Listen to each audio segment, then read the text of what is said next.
యాదాద్రి భువనగిరి జిల్లా రాజాపేట మండలం రఘునాథపురంలో శ్రీదేవి భూదేవి సమేత శ్రీ వెంకటేశ్వర స్వామి ఆలయంలో శ్రీ స్వామివారి జన్మ నక్షత్రం శ్రావణ నక్షత్రం రాఖీ పౌర్ణమి పర్వదినాన్ని పురస్కరించుకుని ఆలయ అర్చకులు శ్రీ స్వామివారి మూల విరాట్కి పంచామృతాలతో అభిషేకాలు ఘనంగా నిర్వహించారు.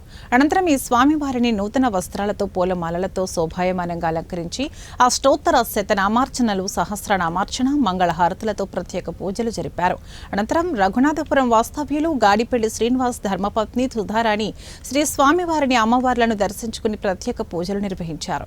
అనంతరం శ్రీ స్వామివారి శాశ్వత ధూప దీప నైవేద్యంకు ఫిక్స్ డిపాజిట్ కు 15,116 రూపాయలు ఆలయంలో శ్రీ స్వామివారికి సమర్పణ చేసి ఆలయ కమిటీ సభ్యుల భక్తుల సమక్షంలో ఆలయ వైస్ చైర్మన్ రాచకొండ స్వామికి అందజేశారు.